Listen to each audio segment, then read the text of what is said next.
Kami semua sama di kampus STIA di BPTN Kreatif Tasikmalaya. Kami satu kampus, satu kelas juga, satu fakultas juga. Di STIA itu ngambil prodi apa aja? Kita ngambil Kebetulan kami semua ngambil prodi administrasi negara. ya. Kalau administrasi negara itu membahasnya kayak ketatanegaraan, terus Kayak politik, terus ya administrasi, melayani publik, masyarakat. Ini bisa makan? bisa. Apa enggak? Pelayanan umum. Betul. Pelayanan masyarakat dan juga pelayanan publik ada. Kalau di STIA cuma prodi itu aja. Ada dua sih. Ada dua ya? Sama apa? Administrasi niaga, dan kebetulan di STIA juga ada pasca sarjana untuk S2-nya. Jadi nggak cuma S1 tapi juga ada S2-nya. Nah, saya di sini itu mau undang kalian itu mau membahas tentang politik-politik yang ada di Indonesia gitu ya, kayak HAM, komunis, terus kayak undang-undang. Terus kan di negara kita itu menganut sistem demokrasi gitu ya. Terus masih ada lah partai-partai komunis yang ada di Indonesia itu. Menurut kalian komunis itu, pandangan kalian itu gimana sih? Komunis itu? Ya, buat aja dulu. Jangan tegang biasanya. Tegang. Oke, seperti apa komunis di negara Indonesia? Atau yang kita ketahui, komunis itu kebanyakan yang masuk komunis agak itu ya keras. Soalnya di dalam partai komunis atau komunis sendiri kebanyakan orang-orangnya itu sebutlah dengan kasarnya tidak punya hati. Contohnya di Indonesia seperti PKI, karena kan PKI apa saja bisa dihalalkan segala cara untuk mencapai tujuan-tujuannya.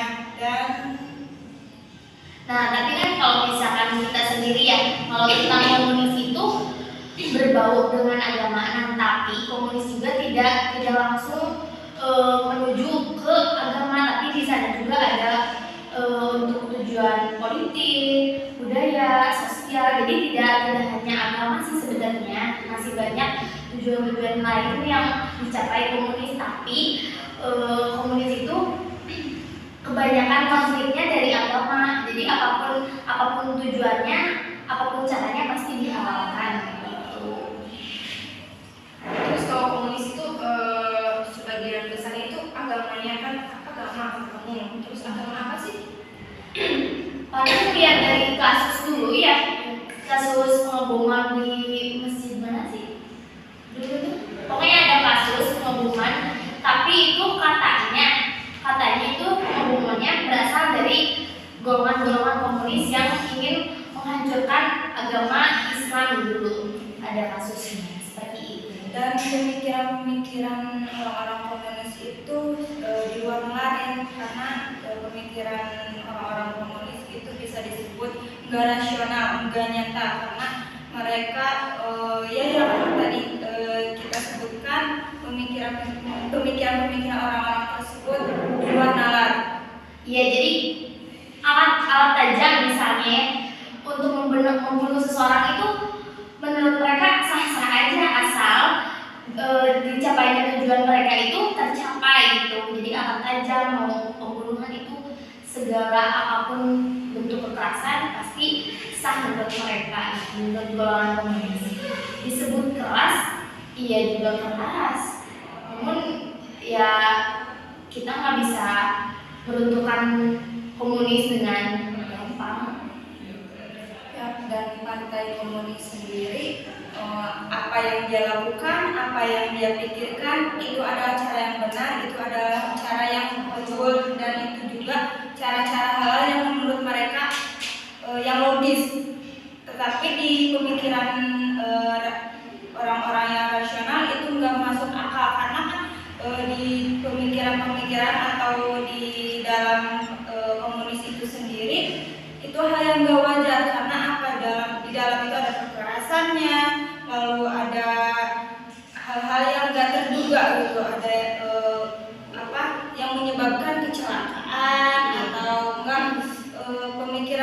pemikiran yang mengancam warga atau rakyat sekitarnya, apalagi orang-orang yang gak tahu apa-apa, mereka sendiri langsung gak tahu apa-apa langsung dicelakainya karena hal-hal tersebut sudah lumrah di dalam partai komunis sendiri. Tapi dulu ada sejarahnya ya, partai komunis pernah runtuh karena dulu di negara Eropa Timur itu terjadinya perang dunia ke-1 sama kedua kalau nggak salah. Nah di sana sebagai negara komunis terbesar untuk krisis politik, ekonomi dan sosial. Nah di sana juga ada konflik etnis juga, dari sejarahnya juga pernah runtuhnya komunis. Tapi sekarang masih ada sedikit-sedikit yang muncul di Indonesia yang katanya dulu PKI, yang kayak dulu golongan-golongannya. Kan pernah dengar ya, di PKI itu kan dari agama Islam, kan yang suka ngancurin gereja itu kayak teroris gitu. Kita sih nggak tahu ya negara mana yang jadi negara komunis atau agama apa yang menjadi agama komunis. Yang intinya itu secara realistis ya. Kan kalau muslim kan kelihatannya bajunya baju tertutup ya. Nah orang-orang kira kalau misalkan wanita-wanita yang bercadar itu disebutnya orang-orang yang ikut golongan komunis. Tapi kan kita nggak tahu juga ya orang itu teh masuk ke golongan komunis atau enggaknya. Kadang-kala juga disalahgunakan manusia atau cewek-cewek yang pakai hijab bercadar itu kayak gitu. Nggak sama sekali berhubungan sama agama komunis itu. Cuma punya tujuan buat ngancurin Suatu iya. kayak negara, Kebenaran ya. pengen menguasai kayak negara.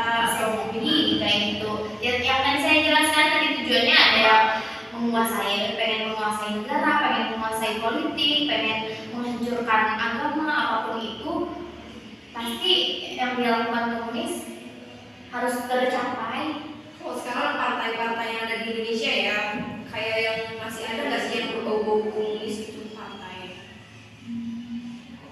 Kalau merujuk ke sana kita kan nggak tahu ya mana orang yang ikut golongan komunis. Soalnya komunis itu kan tersembunyi gitu ya, nggak kelihatan sama sekali. Nunjukin diri.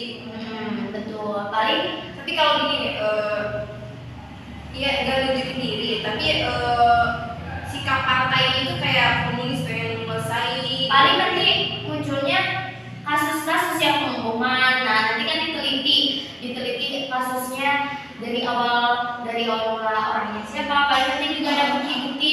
Nanti kalau udah ditelusuri apakah itu komunis atau enggaknya, pasti nanti juga persidangan luas. Apa ada dari kalian tuh tanggapan kalian ya, kayak mengkritik terhadap komunis? Kalau kritik sih lebih pedas ya, takutnya jadi kenapa-napa, mungkin lebih ke harapan. Kalau dari perwakilan panjang kita ya tentang komunis itu, harapannya mudah-mudahan kedepannya tidak banyak kasus lagi golongan-golongan komunis yang bikin rusuh, bikin kasus. Soalnya kalau misalkan kedepannya nanti Indonesia banyak banget kasus dari golongan-golongan komunis, nantinya bakal nggak tentram gitu rakyat Indonesia, nggak bakal jadi damai, jadi masih ada ketakutan gitu. Mudah-mudahan kedepannya lebih baik lagi, lebih bisa datang lagi golongan-golongan komunisnya terhadap apa itu kesalahannya. Gimana dari yang mau kritik? Guys, Apa ya? Kekerasan bisa dihindari lah, karena kan dari kekerasan tersebut kita tahu sendiri pasti bakal banyak korban berjatuhan. Lalu hal-hal yang gak kita terduga seperti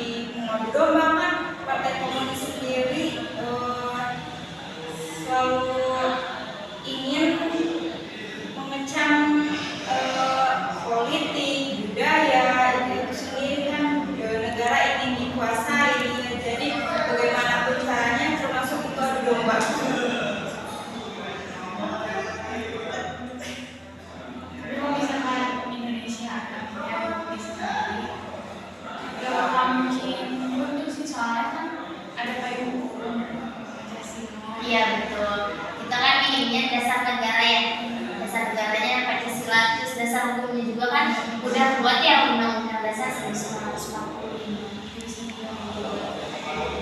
Ya, nggak bisa diganggu. Nah, kan kamu bilang Indonesia itu nggak bisa semena-mana gitu ya karena kuat atas dasar hukumnya sama undang-undang dasarnya. Gimana sih hukum di Indonesia itu menurut kalian?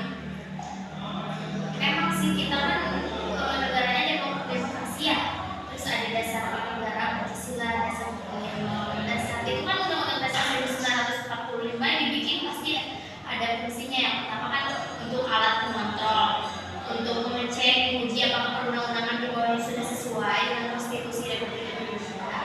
Yang kedua itu kan sebagai pengatur, sebagai fondasi kuat bagi rakyat Indonesia juga. Semua lembaga negara termasuk presiden harus selaras sesuai dengan ketentuan dalam Undang-Undang 1945. Begitu kuatnya fungsi dari Undang-Undang 1945. Terus yang terakhir itu kan sebagai penentu. Jadi artinya itu bahwa Undang-Undang 1900 itu berperan sebagai penentu hak dan kewajiban negara, keluarga negara dan pemerintah. Jadi fondasi terkuat di Indonesia itu ada pada dasar hukum Undang-Undang Dasar 1945. Terus juga kan di Undang-Undang Dasar 1945 juga kan di sana juga ada hak asasi manusia kita sendiri, entah itu kita hak untuk hidup, hak untuk wanita, dan hak-hak yang kita harus miliki mutlak dari diri sendiri juga bisa. Jadi hak di Indonesia itu menurut kalian itu adil nggak sih? Lebih kalau lihat keadilannya mah disebut adil ya, ada yang adil, ada yang enggak merasa diadili juga ada. Contoh kasusnya lah kalau misalkan merasa tidak diadili, contoh kasusnya kan ada yang pencurian sendal, pencurian ayam itu di penjara selama 5 tahun. Itu kan bagi orang itu kan enggak adil kan, timbang mencuri ayam, timbang mencuri sendal kan di penjara 5 tahun, sedangkan sekarang yang korupsi aja di penjara nggak bertahun-tahun, malah juga misalkan 6 bulan di penjara. Nah penjara itu tuh penjaranya yang enak, yang ada fasilitas AC, kipas gitu, masih ada fasilitas enak gitu. Sedangkan yang mencuri sendal atau mencuri ayam dibebankan 5 tahun penjara. Itu kan bagi yang mencuri itu kan nggak adil gitu. Tapi ada juga yang bersifat adil ya, kayak ada pembunuhan wanita misalnya, kan hukumnya hukuman mati. Nah secara realistis kan emang itu udah adil gitu. Jadi disebut adil ya, adil disebut nggak adil, emang realistisnya masih nggak adil. Jadi undang-undangnya itu nggak berfungsi gitu ya kalau gitu? Kalau berfungsi enggak, emang undang-undang udah jelas berfungsi, tapi yang jadi permasalahannya itu oknum yang membikinnya, yang bikin kasusnya itu. Jadi bukan undang-undang yang nggak berfungsi, tapi oknumnya yang menyalahgunakan. Gimana? Sistemnya sendiri cuma pelaksanaannya Tidak sesuai penempatannya, tidak sesuai dengan porsinya apa yang dilakukan dan apa yang hukuman yang harus mereka terima atau ganjaran yang harus mereka jalani. Jadi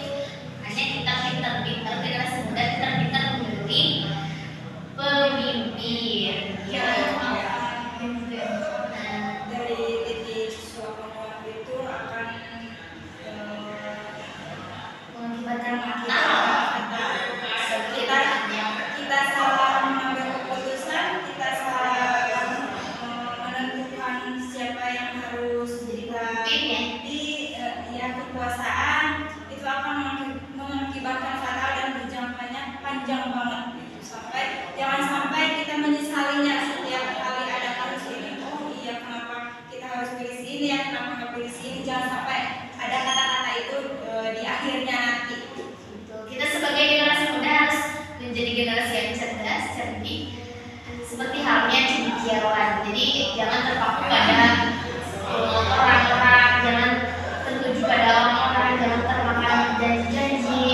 Sekarang aja misalnya ya presiden dulunya pas menjadi jabatan kan pasti ada janji-janji, saya berjanji akan mensejahterakan, tapi pada akhirnya kan ya realitanya kegiatan-kegiatan tidak full sempurna sesuai yang diomongkan gitu.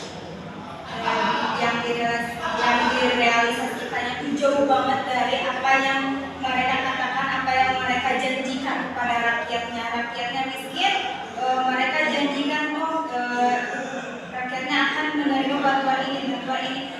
Rakyatnya sebagian menerima, tapi sebagiannya lagi itu harus dipertanyakan apakah itu bentuk keadilan untuk rakyatnya, apakah itu suatu janji dari dulu yang mereka katakan kepada rakyatnya. Itu adalah pertanyaan kita, dan kita harus cermat untuk memilih siapa penguasa yang harus kita pilih atau pemimpin yang kita pilih. Nah di sisi lain kan kalau misalkan harapan kita ya untuk kedepannya pilih-pilih pemimpin yang baik. Nah ada di sisi lain juga kita sebagai generasi muda pastinya kan siapa lagi yang akan meneruskan bangsa kalau bukan kita sendiri. Nah kita sebagai generasi muda harus belajar benar-benar sungguh-sungguh untuk menjadi seorang pemimpin yang lebih baik dari sebelumnya gitu. Jadi di sisi lain kita harus memilih pemimpin, di sisi lain lagi kita sebagai generasi pemimpin yang lebih cerdik, cerdas gitu. Mungkin artinya Indonesia seperti kalau untuk HAM sekarang banyak kasus ya, banyak kasus KDRT kan, seperti Lesti tahu kan, si Lesti Gimana tuh tanggapannya kayak gitu? sekarang mama juga kan gosip sini Lesti gosip sana Handphone Lesti, Twitter Lesti, apalagi di TikTok. Tapi katanya si Lesti itu Cabut. iya betul kan, katanya pas kasus itu kan si Rizky Bilar teh udah tersangka ya, udah berapa tahun penjara? Oh belum, baru ditahan 20 hari, tapi pas langsung datang Lesti katanya cabut laporan terus meminta maaf juga katanya. Kalau kayak gitu kan udah wes secara kekeluargaan ya.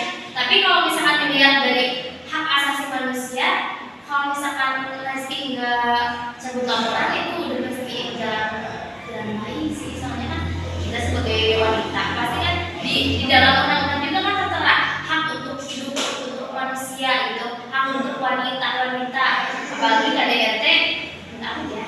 Jadi kalau kasus KDRT itu kan sebagai wanita yang jadi korban kekerasan itu kan suka jadi bingung ya, antara harus melapor karena takut melapor tapi pengen tuntas gitu, pengen enggak terjadi lagi KDRT, antara timbang juga gimana mikirin anak, gimana karirnya ke depannya, terus apakah suami saya bakal berubah gitu kan. Jadi seorang wanita itu emang berat kalau untuk kasus KDRT, masih banyak pikiran yang pasti harus dipikirkan matang-matang. Tapi kalau kata Najwa Shihab ya, kalau tentang KDRT itu harus percaya pada korban, harus mendukung korban juga. Nah, kalau korbannya malah kebalik membela pelaku itu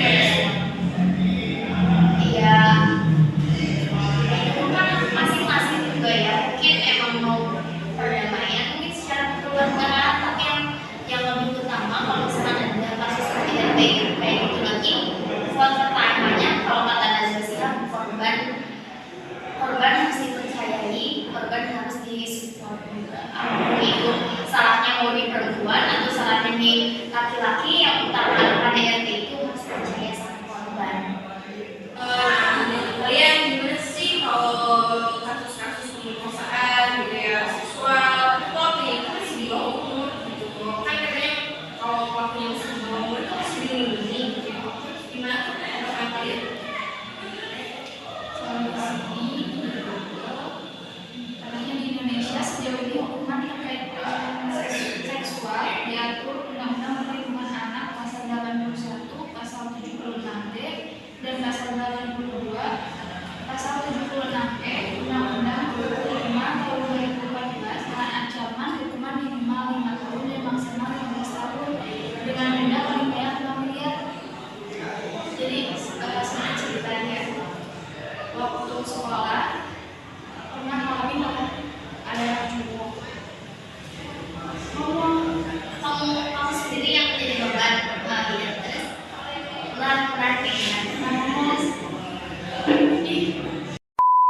buat apa gitu ya. kayak kurang pembelaan gitu di hadapan umum itu.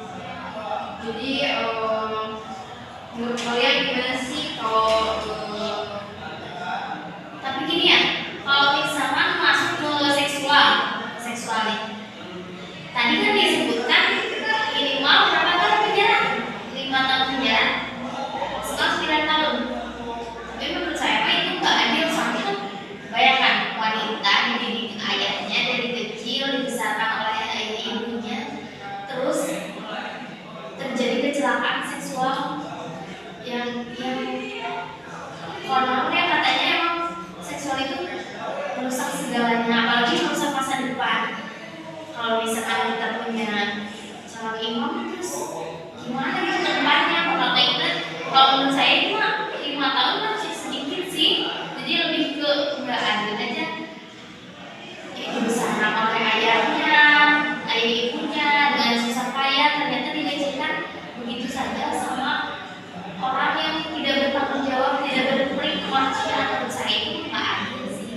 ya karena bagi korbannya mungkin itu hukuman seumur hidup ya. Iya, kalau bisa seumur hidup. Kadang kan ada yang korban yang jadinya trauma, jadinya nggak mau nikah, nggak mau apapun. Ada yang pengen bunuh diri, kan segala macam. Itu kan korbannya berat banget kalau merujuk ke seksual. Ya makanya kan di era modern sekarang ini di Indonesia ada dinamakan penjara anak. Makanya dengan penjara anak itu karena kan pengaruh globalisasi juga, pengaruh modernisasi juga, itu dari gadget, dari pergaulan, itu akan menimbulkan pemikiran-pemikiran anak di bawah umur untuk melakukan hal-hal yang negatif, apalagi seksual ya. Anak-anak yang tidak menerima apa ya, arahan dari orang tuanya atau arahan dari guru-gurunya ataupun arahan dari orang-orang yang di sekitarnya yang menurut mereka itu baik, malah semakin menjurus ke seperti yang orang tua sekarang itu membebaskan anak untuk memegang gadget, padahal si orang tua itu tidak tahu si anak membuka apa di dalam gadget tersebut. Nah, dari situ juga anak-anak bisa namanya terpengaruh gitu, terpengaruh dalam hal-hal yang menjurus ke hal-hal seksual itu.